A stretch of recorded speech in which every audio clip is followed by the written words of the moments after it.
Hi hello అందరికీ నమస్తే. ముందుగా శ్రీ బలాభిమన్యు ఛానల్ కి స్వాగతం సుస్వాగతం. ఈ రోజు మహాత్మా గాంధీ వర్ధంతిని పురస్కరించుకొని వికారాబాద్ జిల్లా కొడంగల్ నియోజకవర్గంలోని బుమ్రస్పేట్ మండల కేంద్రంలో తెలంగాణ విద్యావంతుల వేదిక ఆధ్వర్యంలో ఘనంగా నిర్వహించారు. విద్యావంతుల వేదిక రాష్ట్ర కార్యదర్శి రవీందర్ గౌడ్ సమక్షంలో మండల విద్యావనుల కేంద్ర ఆవరణలోని గాంధీ విగ్రహానికి పూలమాలలు వేసి ఘన నివాళులు అర్పించారు.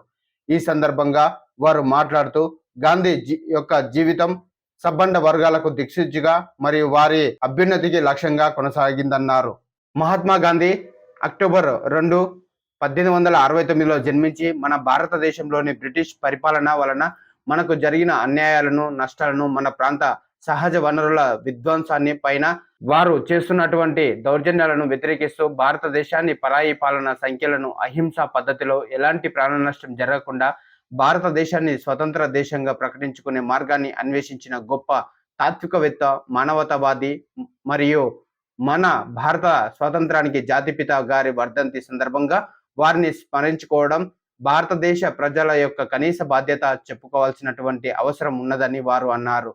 మన దేశానికి స్వాతంత్రం వచ్చిన తర్వాత 30 జనవరి 1948లో నాథురాం గాడ్సే తుపాకీ తూటాలకు బలి కావడం జరిగిందని, ఇలాంటి మహాత్ములు పుట్టిన భారతదేశంలో మనమందరం జన్మించడం మనకు గర్వకారణం అన్నారు. ఈ వర్ధంతి కార్యక్రమంలో తెలంగాణ విద్యావంతుల వేదిక రాష్ట్ర కార్యదర్శి రవీందర్ గౌడ్, తెలంగాణ విద్యావంతుల వేదిక జిల్లా ప్రధాన కార్యదర్శి బాకారం చంద్రశేఖర్, యూటీఎఫ్ మండల ప్రధాన కార్యదర్శి గౌరారం గోపాల్, పిఆర్టీయు మండల ప్రధాన కార్యదర్శి నరేందర్, ఉపాధ్యాయులు లక్ష్మి, శ్రీప్రియ, అనురాధ, విజయ, కాశీపతి, సిఆర్పి సోమల, ఎంఆర్సి సిబ్బంది తదితరులు పాల్గొన్నారు.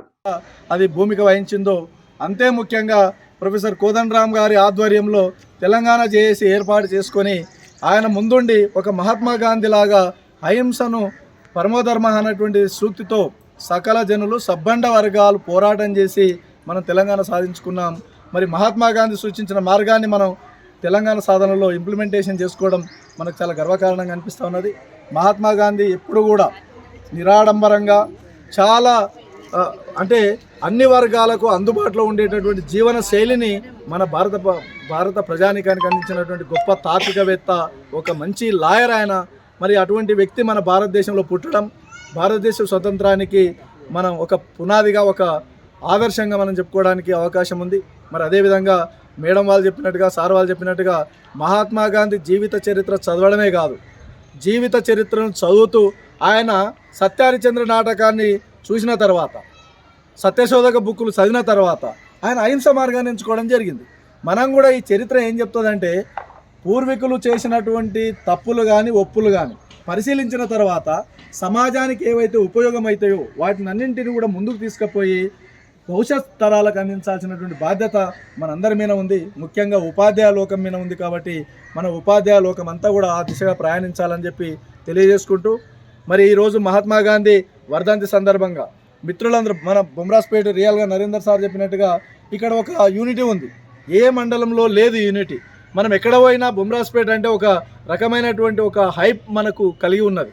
ఏ మండలానికి ఉండి, ఏ నియోజకవర్గానికి వెళ్ళవండి, అరే బుమ్రాస్పేట మండలం చాలా కాంట్రిబ్యూటెడ్గా ఉంటుందని చెప్తారు. ఎందుకు అంటారంటే, ఈ విగ్రహాలను ఎవరినో దాతను పట్టుకుంటే ₹1,00,000 ఎవరైనా ఇచ్చేవాళ్ళు.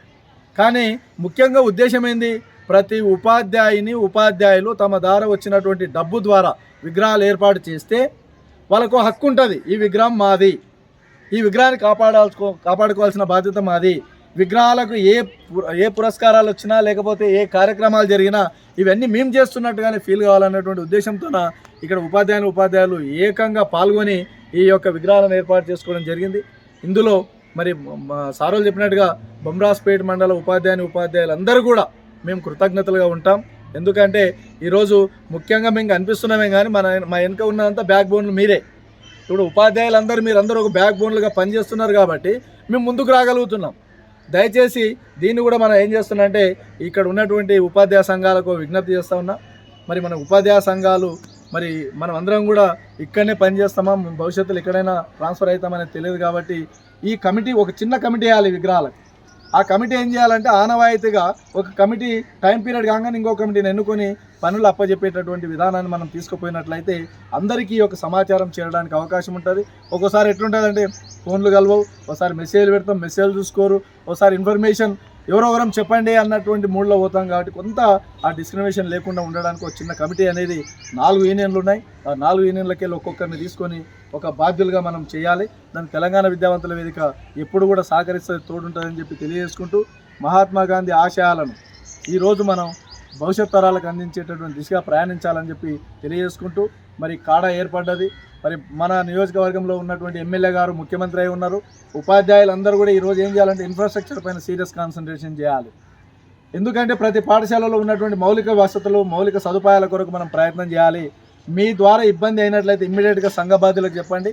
ఆ సంఘ బాధ్యులు ఖచ్చితంగా ముఖ్యమంత్రి గారు కూడా చెప్తా ఉన్నారు, ముఖ్యమంత్రి దాకా పోవాల్సినటువంటి అవసరం లేదు, మీకు ఒక ఆఫీసర్ను అపాయింట్ చేసి ఉన్నాము, ఆ కాడా ఆఫీసర్ దగ్గర పోయి మీరు రిప్రజెంటేషన్ ఇవ్వండి, అక్కడనే కన్సాలిడేట్ అయితే దానికి చైర్మన్ కలెక్టర్ గారు ఉంటారు, అన్నింటినీ కన్సాలిడేట్ చేసి వాళ్ళు పంపిన ప్రతి ఫైలును క్షుణ్ణంగా నేను పరిశీలించి నేను పనులు చేస్తానని చెప్పి ముఖ్యమంత్రి గారు చెప్పిండ్రు. కాబట్టి ముఖ్యమంత్రి ద్వారా పోకపోయినా మనకు వాళ్ళ రిప్రజెంటేటివ్స్గా ఇక్కడ అధికారులు ఉన్నారు కాబట్టి మనం అందరం కూడా సమిష్టిగా ఆ ప్రయత్నం చేయాలి. మరి బొమ్రాజ్పేట మండలం పైన ఉపాధ్యాయ సంఘాల నాయకులు ఒక చిన్న రివ్యూ పెట్టండి, ఒక మీటింగ్ ఏర్పాటు చేయండి. గౌరవ ఎంఈఓ ద్వారా ఉపాధ్యాయ సంఘ నాయకులందరూ కలిసి ఒక మీటింగ్ పెట్టి మనకేం అవసరం, ఇక్కడ అసలు కాడా ద్వారా మనం పంపించిన మెటీరియల్ ఏంది, ఇంకా కావాల్సినటువంటి అవసరాలు ఏందనే దాని గురించి కూడా మనం కొద్దిగా చర్చ చేయాలి. ఎందుకంటే గాంధీ మహాత్ముడు చూపించినటువంటి మార్గం ఏంటంటే పల్లెలే భారతదేశానికి ఒక పట్టుకొమ్మలుగా ఆయన చెప్పి ఉన్నాడు. మళ్ళీ పల్లెలో అంటేనే వ్యవసాయం అంటేనే మనం అందరం కాబట్టి మన పల్లె ప్రకృతిని సమిష్టిగా తీసుకొని పోయి అభివృద్ధి ప్రణాళికలు వేసుకోవాల్సినటువంటి అవసరం ఉందని చెప్పి తెలియజేసుకుంటూ, మరి ఇప్పుడు చాలా టైం మనకు చాలా ఇబ్బందికరంగా ఉన్నప్పటికీ కూడా అందరూ కూడా మనందరి యొక్క ఆవిష్కరణకు విగ్రహాలు ఏర్పాటు చేసుకున్నటువంటి ఒక ఆత్మ గౌరవంగా మీరందరూ వచ్చి ఇక్కడ ఈ వర్ధంతిని జరిపినందుకు మీ అందరూ కూడా పేరు పేరున ధన్యవాదాలు. జై తెలంగాణ.